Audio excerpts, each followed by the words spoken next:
오늘 김영준의 대선 빅데이터는 지난 한 달 동안 인터넷 그리고 SNS에 나타난 대선 주자들 빅데이터를 분석하겠습니다. 김형준 명지대 교수 그리고 빅데이터 분석기관입니다. 타파크로스의 김용학 대표 초대했습니다. 안녕하십니까? 네, 안녕하세요. 자, 우선 어떻게 분석하셨는지 하고요. 빅데이터 개념에 대해서 다시 한번 좀 설명해 주시죠. 일단 뭐 한마디로 한 달 동안이 격동의 한 달이었던 것 같아요. 뭐 반기문 전 총장 뭐 대선 불출마 선언, 대통령 또 탄핵, 그리고 또 황교안 권한대행이 또 불출마하고요. 네. 굉장히 많은 변화무쌍한 일들이 벌어졌었는데요. 그럼 당연히 SNS를 포함하면서 블로그라든지 페이스북이라든지 이런 쪽에서는 수많은 말들이 오가고 또 심한 경우에는 그 용어가 오가고 이렇게 합니다. 네, 그래서 빅데이터 분석이란 말 그대로 빅이라는 것은 이제 큰 것을 얘기합니다. 그동안 갖고 있었던 우리 작은 양의 그런 단어가 아니라 수많은 그 데이터를 한 곳에 모아서 결국은 단순하게 모아놓는 것이 아니라 어떻게 변화되고 있는지에 대한 것들, 더 나아가서는 네. 어떻게 빨리 이런 데이터들이 변화되고 있는지에 대한 것을 연구하는 것이 빅데이터 분석이고요. 더 중요한 것은 빅데이터는 이제 자료도 방대하고 변화무쌍하고 빠른 것도 있지만 그 빅데이터의 가장 중요한 핵심은 그것을 어떻게 해석하느냐에 따라서 네. 현재 일어나고 있는 여러 가지 트렌드라든지요, 더 나아가서 패턴을 알아볼 수 있는 중요한 기법이라고 말씀드리고 싶습니다. 네, 1억 9천만 건인데요. 좀 추가로 설명하실 거 있습니까? 네, 지난번에 저희가 한 6주 전쯤에 구정연휴가 끝나고 민심이 어떻게 변화했는지 한번 그랬었죠. 소개해드렸는데 최근에는 탄핵이 이제 인용이 되지 않았습니까? 그래서 지금으로부터 직전 한 달간의 주요 대선 주자에 대한 국민의 여론이 어떻게 변했는지를 이제 살펴봤는데요. 총 데이터의 분석 대상 문건 수가 1억 9천여만 건 정도가 되고요. 이제 인물별로 언급량에 대해서 이제 예. 다른 변화 요소를 보이고 그 추이를 통해서 국민들의 관심도를 살펴볼 수가 있는 거죠. 네, 자 그러면 하나씩 짚어보겠습니다. 먼저 관심도 추이를 분석하셨다고요? 일단 관심도라는 거는 단지 뭐 좋다 나쁘다를 넘어서서요. 선거에서는 세 단계를 넘어갑니다. 예. 첫 번째는 관심의 단계, 두 번째는 매력의 단계, 마지막이 이제 지지의 단계로 넘어가거든요. 그러니까 관심의 창이 열리지 않으면 아무런 의미가 없죠. 예, 예. 그러니까 지금 대선 후보 1위를 달리고 있는 문재인 후보는 뭐 당연히 버즈량이라든지 관심도가 상대적으로 다른 후보보다 높을 수밖에는 없는데 이 타파크로스가 나름대로 그 굉장히 중요한 함의를 갖고 그 분석을 하는 거는 단순한 관심도만이 아니라 네. 결국 호감도랑 같이 연결해서 보고 있기 때문에 예. 관심을 보면 이제 문재인 전 대표는 숫자상으로 얘기하면 한 가장 많은 그 예. 버즈량이 130만 건 정도로 나타나서요. 가장 1위를 차지하고 있고 예, 예. 그다음에 이제 안희정 지사 같은 경우 약 44만 건 그리고 이제 뭐 황교안 이제 우리 권한대행은 아웃됐지만 이제 안철수 의원 같은 경우 한 28만 5천 건 정도. 그러니까 안희정 지사가 실질적으로 2등을 차지하고 있는데 그것도 거의 비슷하게 해요. 여론조사와 비슷한 부분들을 보이고 있다. 이런 것들이 이제 각각 시기별로 네, 네. 뭐 예를 들어서 문재인 전 대표 같은 경우에 정권 교체, 뭐 적급의 청산이라든지 분노 없이 정의 없다라든지 이런 발언을 했다든지 아니면은 지금 얘기하는 이제 안철수 의원 같은 경우는 뭐 초창기 이었던 초청에는 짐승 발언뿐만이 아니라 방송을 통해서 계속해서 끊임없이 정책과 관련된 얘기를 하면서 이제 늘어났고요. 네. 뭐 유승민 의원 같은 경우는 지지도는 낮지만 여전히 다양한 그러한 그 나름대로의 그 정책을 제시를 함으로써 네, 네. 관심도 면에서 조금씩 비록 낮은 수지만 유지를 하고 있다. 예. 또 홍준표 경남도지사 같은 경우는 한 달 전에 아주 늦게 결국은 대선판에 들어왔지만 뭐 항소심 무죄 이후에 뭐 뇌물, 자살 이런 발언 논란 그리고 유약한 좌파 정권에게 결국 나라를 낚일 수 없다. 우파 스트롱맨 이런 식으로 자꾸만 어떠한 자기 나름대로 이미지를 강화시키면서 관심도를 끌어올리는 예. 그러한 상태를 보이고 있습니다. 예. 자, 지금 지지율 1위, 2위인 문재인, 안희정 두 그 후보들의 그 추이, 관심도 추이를 다시 한번 보시면 좀 더 보충 설명해 주시죠. 네, 저희가 조사한 5분의 대선 주자가 공통적으로 1월 달보다는 전반적으로 버즈량이 조금씩 감소한 면이 있습니다. 네. 아무래도 국민들의 여론 관심사가 나 대통령의 탄핵 여부에 몰려 있었기 때문에 대선 주자에 대한 언급량은 조금씩 낮았지만 그 변화의 추이를 보면 어떤 이슈에 대한 그 대선 예비 후보의 발언이 예. 국민들의 공감을 불러일으키거나 논란을 불러일으켰을 때 네. 관심도의 변화 추이가 있었던 것들을 살펴볼 수 있고요. 네, 네. 문재인 후보 같은 경우는 전반적으로 견조한 흐름을 보이고 있습니다. 성소수자 차별금지법과 관련된 대담에서 어떤 그 참여자의 질문에 응대하는 부분이 논란이 되어서 어떤 관심도가 굉장히 상승했던 부분이 있었고요. 안희정 지사 같은 경우는 선한 의제 발언이 지난 2월 중순 내내 이슈가 되고 있었는데요. 그런 부분들을 소명하기 위한 모 예능 프로에서의 발언이 또 다른 논란을 낳으면서 그 시기에 맞물려 관심도의 변화 요소가 있었고요. 네. 그리고 안철수 전 대표라든지 홍준표 지사라든지 혹은 유승민 의원 같은 경우는 앞선 두 분에 비해서는 온라인에서도 관심도가 굉장히 저조한 편입니다. 그런데 국민들하고 소통할 수 있는 매스미디어를 통한 어떤 정책 관련 발언이라든지 아니면 예능 프로 같은 데서의 발언이 국민들한테 공감을 얻으면서 그 시기에 맞물려 지지도의 변화가, 관심도의 변화가 있었던 것이 보여지고 있습니다. 네. 자, 그러면 이번에는 각 그 주요 주자별로 어떤 검색어들을 많이 그 연관해서 검색했는지 그 추이를 보여드리도록 하겠습니다. 한번 보시죠. 자, 먼저 1위 주자, 선두주자 문재인 후보입니다. 국민 경선, 사드, 정권 교체, 김종인 이런 얘기들을 같이 많이 검색을 같이 했다는 얘기군요. 불렀는데요. 이제 우리가 이제 흥미롭게 볼 부분은 이게 추이들을 보지 않습니까? 네. 1차, 2차 때하고 3차, 4차 때하고 완전히 달라요. 그러니까 1차 때 2월 초기 때는 뭐 안희정이라는 그 연관어가 문재인 후보에서 1위로 나타나겠는데 네, 네. 최근에 올라오면 이재명 후보로 바뀐다는 거죠. 그러네요. 저 말은 뭐냐면 이제 문재인 후보에 대해서 네. 2등인 안희정 후보가 그렇게 강하게 발언하고 있는 게 아니에요. 네, 네. 그러니까 당연히 뿌리가 같다 보니까 아주 그냥 얼굴을 붉힐 정도로 아주 거친 발언을 한다든지 그렇게 하지는 않는데 반해서 네. 지금 이재명 후보는 자기가 이제 3위를 달리고 있고 다시 계속 관심을 끌고 지지를 끌기 위해서는 강하게 좀 문재인 대표를 이제 비판을 하고 있기 때문에 저런 것들이 실질적으로 반영돼서 당연히 쌍으로 나타나는 거죠. 문재인하면 이재명으로 이렇게 움직여지는 부분들이 있다라는 부분들이 있고요.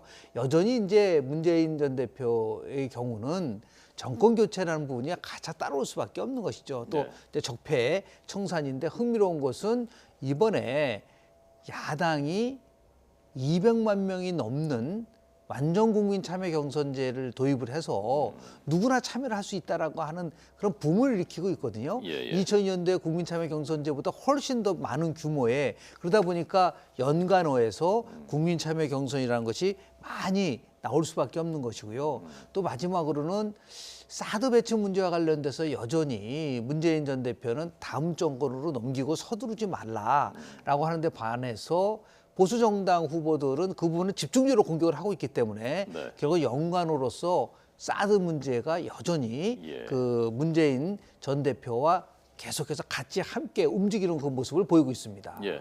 안희정 그다음 지사로 넘어가도록 하겠습니다. 안희정 지사의 그 검색 관련된 순입니다. 네, 안희정 지사와 연관된 주요 키워드는 문재인, 대연정, 선의 발언 그리고 보수입니다. 대부분 다 이해가 되실 만한 키워드인데요.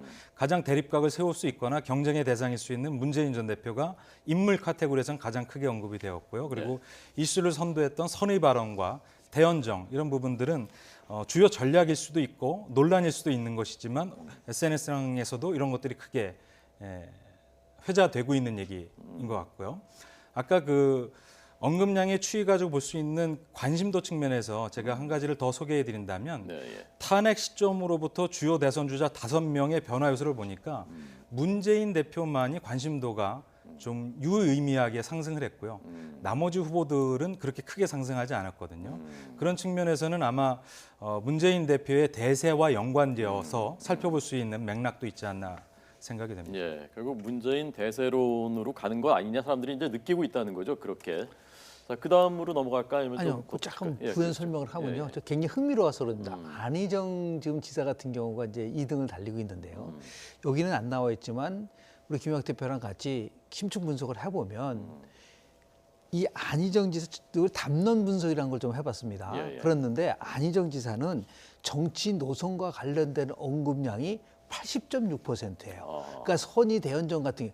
근데 반면에 지금 뭐 나중에 나오겠지만은 안철수 의원 같은 47.8 그리고 문재인 저는 66.5밖에 안 돼요. 그러니까 결국은 안희정 지사를 끌어올리고 있는 힘은 이러한 정책 이런 거보다는 예, 예. 노선상에 있어서 굉장히 자기는 중도적이고 협치고 분권을 통해서 대통합을 할 수 있다라고 하는 그런 쪽으로 끌어올려가고 있고 그것이 어느 정도 지금까지는 먹혀왔는데 과연 이건이 경선 과정 속에서도 아하. 먹힐 수 있을 것이냐라는 네네. 것에 대해서 한번 관심을 가져야 될 거라고 예. 봅니다. 안희정의 정체가 뭐냐를 그렇습니다. 궁금해하는 사람들이 많고 그게 아마도 중도 보수 쪽의 유권자들도 네네. 많이 그래서- 검색하는 것 같은데. 네, 그래서 노선에 대한 부분이 많고요. 오히려 정책에 관련된 거는 11.7%밖에 예. 안 되고 네네. 나중에 말씀드리겠지만 안철수 의원 같은 경우는 정책이 44.2%로 굉장히 높게 나옵니다. 그러니까 예. 이런 것들이 노선 하나는 정책, 그리고 문제는 대세론 이 세 가지가 따로따로 예. 특성을 보이면서 그것이 실제적으로 SNS 특히 이제 빅데이터 분석에서 나타나고 있다고 네, 봅니다. 자 그러면 안철수 전 대표로 넘어가 보죠. 안철수 전 대표의 검색 어떤 것들이 검색됐는지입니다. 예, 짐승 발언도 있군요. 안철수 의원은 인물이 두 분이 나옵니다. 하나는 네. 이제 문재인, 하나는 손학규인데요. 예. 문재인 후보랑 끊임없이 누가 믿든 안 맞든 양자 대결 구도 간다. 양자 대결 구도 가면 내가 이긴다는 거를 네. 집중적으로 얘기를 하고 있거든요. 근데 이게 사람들이 한참 지나보면 정말 그럴 것 같다. 이게 바로 이제 마케팅에서 얘기하는 선택과 집중이라는 부분들이 있고요. 또 하나는 역시 혼자서 어려운데 손학규 의장이 이제 다시 국민의당으로 들어오면서 네. 국민의당 경선도 이제 관심을 갖기 시작을 하고 더 나아가서 최근에는 경선룰을 가지고 좀 시끌벅글하지 않았었습니까? 그러니까 현장 투표 80%, 여론조사 20%인데 또 경선 날짜를 언제로 할 거냐를 가지고서 얼마나 또 많은 논쟁이 있었습니까? 그러다 보니까 1차, 2차, 3차, 4차에 빠지지 않고 나오는 분이 바로 손학규라는 그 인물이 나오고 있다라는 부분 속에서 다른 후보와 비교해서는 아주 독특하게 다시 얘기해서 인물의 요소, 연대를 통해서 보다는 같이 함께 시너지를 낼 수 있으면서 자기가 주 타겟으로 삼는 후보를 찾아내는 과정 속에서 저러한 그 연관어가 나오지 않았나 생각을 하게 됩니다. 네. 네, 지금 말씀하신 부분들이 뭐 다 그렇게 예, 풀이될 예. 수 있는 부분들이고요. 오늘이죠. 국민의당 내에 이제 컷오프가 되어서 3명의 주자가 확정되었고 이제 본 경선으로 들어가기 때문에 손학규 전 민주당 대표하고의 경합에 대한 여론들은 당분간은 더 이슈가 될 것 같습니다. 예, 자 그러면 보수 진영에 주목받는 홍준표 지사로 넘어가도록 하겠습니다. 네, 홍준표 지사의 연관 키워드의 대표적인 것들은 무죄, 좌파의 몰락, 그리고 보수, 막말로 나왔는데요. 주요 대선 주자로 언급되지 않았던 홍준표 경남지사가 무죄 판결을 2심에서 받았죠. 그걸 기점으로 본격적으로 대선 주자와 연관된 언급량이 증가하기 시작했고요. 보수의 대변자다 혹은 좌파의 몰락을 얘기를 하거나 최근에 스트롱맨으로 대변되고 있는 강성 발언들 이런 것들이 홍준표 지사에 대한 관심도를 견인하고 있었습니다. 예. 근데 흥미로운 거는요.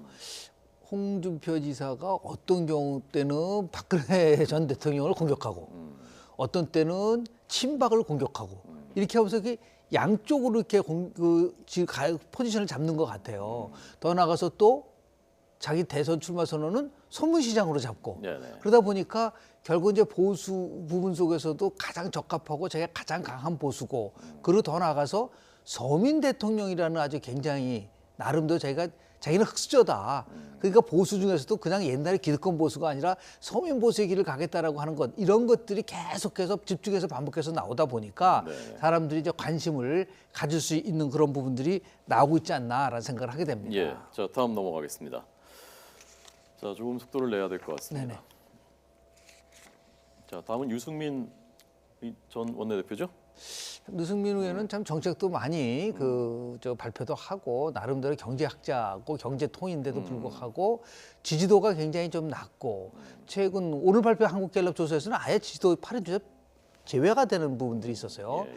그러다 보니까 이제 항상 둘이 세트로 두 분 남경필하고 유승민 두 의원이 이제 바른정당의 두 사람의 후보다 보니까 예. 검색어에 할 수 없이 남경필 후보가 나오는 것이고 지금 이제 김종인, 정운찬 그리고 유승민 이 세 분이 모여서 경제민주화도 만들어냈고 동반선정도 가져가고 개헌도 하자 이러면서 제3지대에 같이 조인하는 것이 아니냐 예. 그런 것 때문에 이제 아마 김종인 그 전 대표랑 같이 맞물려서 돌아가게 되는 것이고 본인 또 항상 적통 보수다라고 해서 안보는 보수고 그리고 경제는 진보다라고 하는 이런 부분을 굉장히 윤핵이 강조를 하고 있는데 그것이 일종의 일관성이라는 잣대로 봤을 때 뭐 이념을 거기서 약간 엇박자가 나면서 예. 아직까지는 지금 뭐 남경필, 유승민 두 후보 전부 다 크게 도약되고 있지 못하는 그러한 지금 그 형상으로 좀 흘러가고 있습니다. 네.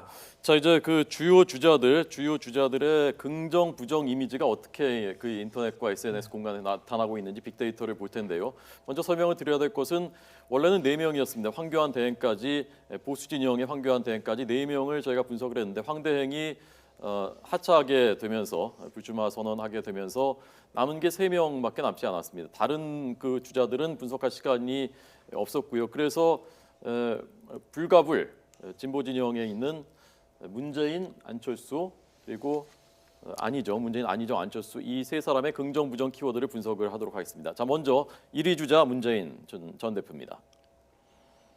이게 그냥 무서울 정도로 정확하던데요. 긍정 이미지를 보시면요, 대세론이라든지 또는 검증된 말이 나오지 않습니까? 문재인 그 전 대표는 자기가 준비된 대통령이라는 얘기도 많이 했었고요. 네. 거기는 검증됐더라. 이런 것이 굉장히 긍정적으로 가져가고 있는데 반해서 저는 오히려 1위를 달리고 있기 때문에 문재인 전 대표는 부정 이미지에 굉장히 관심을 많이 갖져야 된다고 봅니다. 보면은 종북, 무능 패권이지 않습니까? 이 종북은 지난 2012년 대통령 선거에서도 문재인을 찍지 않은 사람 중에서 25%가 안보가 불안하다라는 얘기를 많이 했었는데 저게 여전히 꼬리표처럼 달아가고 있는 거라고 보고요.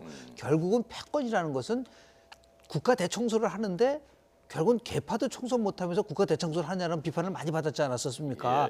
이 패권 문제를 빨리 해결하지 못하면 오히려 적폐청산을 얘기를 하고 있지만 일부에서는 적폐청산의 대상이다라고 하는 부분들이 항상 맞물려서 돌아가기 때문에 앞으로 유리를 지키고 더 나아가서 국민들에게 감동을 줄 수 있기 위해서는 이러한 부정적인 것을 빨리 희석할 수 있는 전략이 필요할 거라고 봅니다. 네. 네. 이전 분석과 비교해 봤을 때 부정적 이미지는 변하지 않았습니다. 종북 패권주의는 그대로 있는데 긍정적 이미지는 미묘한 변화가 있습니다. 예전 분석에서는 점잖다, 따뜻하다 이런 키워드가 상위에 나왔는데 지금은 대세다, 검증되었다라는 키워드가 이 이미지를 대체하고 있는 것으로 보여지고 있습니다. 예. 자 그러면 그 다음 두 번째 안희정 지사로 넘어가 보도록 하겠습니다. 어떤 그 안희정 지사와 관련된 어떤 긍정적인 부정적인 단어들이 많이 거론되고 있는지 빅데이터 상에서 하는 것입니다. 네, 안희정 지사와 관련된 이미지 조사를 해보니까 긍정적 이미지는 소중한 자산이다, 합리적이다, 멋지다 이런 이미지를 갖고 있었고요. 부정적 이미지는 실망스럽다, 부적절한 궤변이다, 종북이다 이런 이미지를 갖고 있었습니다. 부적절이라는 것은 지난번 선의 발언 얘기. 네, 맞습니다. 다시 얘기해서 그런데 이제 저 부정의 이미지가 어떤 때는 긍정으로 작용될 수도 있는 부분들이 있는 게요. 예. 자기는 이제 안정적 이미지를 가지고 있고 중도 보수를 다 통합한다는 부분들이 있기 때문에 그런데 실질적으로 보면 확연해요. 그러니까 더불어민주당 지지자 층이라든지 진보층이라든지 이런 층에서는 저 선의 발언이나 대연정 발언 특히 호남 지역에서요. 그동안 1위를 달리고 있었다가 문재인 전 대표한테 1위를 뺏겼거든요. 네네. 가장 핵심적인 것은 선의 발언이 나오면서 뒤집어졌단 말이죠. 예, 예. 저런 것들이 굉장히 부정적으로 영향을 좀 미치고 있는 것 중에 하나라고 봅니다. 네. 소중한 자산이라는 건 저 문재인 전 대표가 언급했던 그 표현인 거죠. 네, 그렇습니다. 예, 우리 당의 소중한 자산이다 맞습니다. 안희정 지사에 대해서. 자 덧붙이실 말씀 없으면 넘어가도록 하겠습니다. 자, 안철수 전 대표는 어떤 긍정, 어떤 부정적인 그 단어들이 함께 언급되고 있는지. 네, 안철수 전 대표와 연관된 긍정 이미지는 공정하다, 청렴하다, 책임지다 뭐 이런 얘기들이 있었고요. 부정적 이미지는 막말, 꼼수 그리고 아바타라는 키워드가 있었습니다. 아바타. 이 아바타라는 키워드는 사실 지난번 분석에도 설명드렸었는데 예. 지난 1월달에 비해서는 아바타라는 이미지는 상당히 많이 희석되었습니다. 그런데 그 외에 부정적 이미지는 아직도 여전히 존재하고 있는 것으로 분석이 되었습니다. 이명박 아바타라는 건 왜 저렇게 많이 언급되는 거죠? 안철수 캠프에 같이 참여한 사람들이 이명박 정부에서 함께 일했던 분들이 많아서 네. 생긴 얘기들이었죠. 다만 이제 최근에는 아까 조금 전에 얘기한 그 담론 분석에 의하면 노선은 47.8, 예. 정책이 44.2고요. 자질이 8.0. 옛날에는 이제 자질 문제 가지고 논란이 많았었는데 지금은 이제 정책과 관련된 것을 주도해 나가고 있기 때문에 예. 그것이 기반이 돼서 조금씩 지금 지지도가 상승하고 있지는 않나라는 추론이 가능합니다. 네. 자, 그다음에 할 것은 전체 버즈량, 그러니까 전체 언급된 양 중에서 호감도를 또 따로 분석을 하셨다면서요? 네, 네. 좀 설명해 주시죠. 네. 그 언급량이라고 하는 건 우리가 흔히 관심도라고 생각을 할 수 있는데요. 전체 총 언급량 중에서 긍정적으로 표현하고 있는 비율, 긍정 비율을 놓고 보면 이 주자에 대해서 이 인물에 대해서 생각하고 있는 호감도를 평가할 수가 있는 것이죠. 예. 그래서 문재인 대표와 연관된 총 언급량 132만 건 중에 약 32% 정도는 호감을 나타내고 있는 비율로 해석을 할 수가 있고요. 예.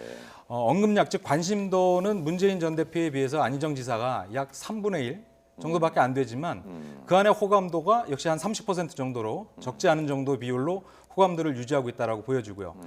상대적으로 안철수 전 대표 같은 경우는 관심도는 낮지만 호감도는 다른 후보에 비해서 훨씬 더 높은 걸로 나타나서 지속적으로 안철수 후보를 지지하고 응원하는 이런 분들이 계신 것으로 판단이 그래서 됩니다. 빅데이터 분석과 전화 여론조사를 같이 봐야 된다는 게 굉장히 중요해요. 지금 우리 안희정 지사 같은 29.4% 제일 낮지 않습니까? 예, 예. 그런데 실제로 가장 누가 호감이 가느냐를 여론조사를 하면 부덕이 또 1위를 차지하고 있어요. 그런 면에서 봤을 때 어떤 형태든 간에 이것이 같이 함께 조화를 이뤄내는 부분이고 또 하나 주장하고 싶은 것은 자 보십시오. 우리 빅3라고 할 수 있는 33분이 전부 다 호감도가 50%도 안 돼요. 그렇군요. 예. 이거는 참 굉장히 중요한 문제입니다. 예를 들어서 대한민국을 향후에 이끌어갈 지도자의 호감도가 반도 안 된다. 이거는 아마 어떤 이유일까에 대해서 우리 세 분이 곰곰이 잘 고민도 하시고 더 나가서 국민들에게 공감도 주고 미래지향적인 이슈 더 나가서 포용할 수 있는 자세 이런 것들이 필요할 거라고 저는 봅니다. 네. 자, 우리 정치가 안고 있는 숙제 중에 하나가 아닌가. 그렇습니다. 어찌 보면 우리 그렇습니다. 사회 전체 예. 또 유권자들도 한번 좀 생각해 볼 여지가 있지 않은가 하는 생각도 듭니다. 자, 그래서 전화 여론조사하고 이 빅데이터를 함께 봐야 된다. 네, 그러면 그렇습니다. 좀 더 문각이 명확하게 보인다고 하셨는데, 그러면 최근 나온 그 여론조사 지표들 좀 보시면서 어떻게 해석하셨는지, 어떤 부분 주목하셨는지 두 분께 듣도록 하겠습니다. 자, 보시죠. 이 리얼미터 오늘 나온 결과거든요. 좀 설명 해설을 해주시죠. 일단 이제 적합도하고 제지도하고가 굉장히 연관성이 있는데요. 다만 그 리얼미터 지사에서 누구만 가지고서 적합도를 측정했느냐는 게 굉장히 중요합니다. 네, 네. 다시 얘기해서 전 국민을 상대로 한 것이냐 아니면 민주당 지지자층들만 가지고 한 거냐에 따라서 달라질 수가 있는 거거든요. 여하튼 그럼에도 불구하고 41.9, 32.6인데요. 지금 빠른 속도로 이게 좁혀들고 있지 않습니까? 네네. 저런 거는 이제 당내 경선을 앞두고 안시정 지사에게는 굉장히 좋은 현상들이죠. 왜냐하면 문재인 전 후보가 나와도 대통령이 나와도 대통령이 되고 안희정 예를 들어서 지사가 나와도 대통령이 된다면 예, 예. 지금 안희정 그 지사가 얘기하는 더 좋은 정권 교체로서는 내가 적합이다라는 얘기를 하고 올 수 있는 그러한 나름대로의 근거가 있을 수 있다는 부분 속에서 예. 대선 후보 적합도인데 저것을 실질적으로 경선에 적극적으로 참여할 분들하고 더 나아가서 더불어민주당 지지층으로 가져가면 완전하게 차이가 납니다. 네, 이겁니다. 예, 그런 경우에는 저런 식으로 57.2%가 문재인 전 대표를 하고 안 지사는 21.8%밖에 안 되기 때문에 네네. 여전히 당내 경선의 벽은 실존하고 있고 예. 이것을 어떻게 짧은 기간 내에 4월 3일까지 결국은 특히 호남에서 처음 이제 그 경선을 치르지 않습니까? 그때까지 극복할 수 있느냐가 과제라고 봅니다. 예, 자 다음 넘어가 보겠습니다. 자, 자유한국당 김 대표님이 좀 분석해 주실까요? 네, 지금 5번의 후보들이 나와 있는데 적합도 부분이 이제 국민의 여론이 많이 반영돼 있다는 게 지표로 확인될 수 있는 것 같습니다. 그러니까 현 정부의 실정과 관련돼 있는 부분이기 때문에 어느 분이 나서도 적합한 것보다는 적합하지 않다라고 하는 여론이 압도적인 높음을 보이고 있고요. 그 중에서도 핵심 지지층의 지지를 받고 있는 두 분은 다른 분들에 비해서 지지도가 조금 나은 그런 경향을 보이고 있는 것 같습니다. 네, 자 홍준표, 김진태 이렇게 된 가운데 경선 참여 의향층에서는 홍준표 39.8, 김진태 14.9, 이인재 8.7, 김관용 경북지사 6.2, 주경태 의원 3.9 이렇게 나타났습니다. 자 다음 넘어가겠습니다. 자, 국민의당인데요, 국민의당 김 교수님. 저기 뭐 양자 대결 구도인데 지금 적합도 면에서 보면 이제 압도적으로 지금 안철수 의원이 굉장히 높습니다. 네네. 50.3, 11이면 5배 정도 높게 되고 있는데요. 저거는 저는 수치를 넘어서서 그렇기 때문에 저는 우리 안철수 의원이 다른 뭐 하나씩 다 트집 잡지 마시고 더 큰 틀 속에서 저 풀어나갔으면 좋지 않겠는가. 네. 왜냐하면 저렇게 큰 차이가 나는데 예. 뭐 하나씩 전부 다 해서 트집하고 가뜩한다고 한다면 제가 볼 때는 좀 과한 게 아닌가라는 그런 평을 좀 하고 싶습니다. 네, 국민의당 지지층만 놓고 봤을 때는 79.4대 손학규 8.1로 더 크게 벌어지는 대선 후보 적합도 조사 결과입니다. 저게 말이죠. 예. 저 여론조사에 대한 부분이고요. 네. 현장 투표가 80%이기 때문에요. 예. 저건 지금에 있는 거와는 상당히 다를 수 있습니다. 왜냐하면 당원대원 중심으로 한 현장 투표 부분들이 많이 차지하고 있기 때문에 지금 오히려 안철수 의원이 이제 당원에 대한 부분들이 손학규 의원을 지지하고 있는 또 많은 호남 지역 출신 의원들도 계시거든요. 네, 네. 그러다 보니까 저거보다는 저렇게 큰 차이가 네. 벌어질까라고 하는 데 대해서는 조금 제가 의심을 갖습니다. 그러니까 안철수 전 대표가 혹시나 해서 이제 그렇습니다. 그 당선 그렇게 규칙을 됐는데. 쉽게 양보하지 못하는 네네. 거죠. 자, 마지막입니다. 이제 여기까지 보고 오늘 대선 빅데이터는 마무리하겠습니다. 바른정당 대선 후보 적합도 김 대표님. 네, 유승민 후보가 36%, 남경필 후보가 10%의 지표를 보이고 있는데요. 예. 아무래도 꾸준히 현 보수 정권의 대변자로서 새로운 따뜻한 보수를 그걸 기초로 주장하고 나온 유승민 후보에 대한 지지 성향이 크게 보이는 것 같고요. 상대적으로 남경필 지사 같은 경우에는 형 광역지자체장인데도 불구하고 핵심 지지층이 유승민 후보에 비해서 좀 떨어지고 있는 이런 지표를 보이고 있는 것 같습니다. 네. 다른 정당들은 대선 후보 적합도 하면은 굉장히 높은데 우리 바른정당은 무급답증이 50%가 넘어요. 두 사람밖에 안 되는데 그만큼 이제 우리 바른정당이 더 분발을 좀 해야 될 거라고 봅니다. 네, 알겠습니다. 오늘 김영준의 대선 빅데이터 김영준 교수님, 타파크로스의 김용학 대표님 두 분 잘 들었습니다. 고맙습니다. 네, 고맙습니다. 감사합니다.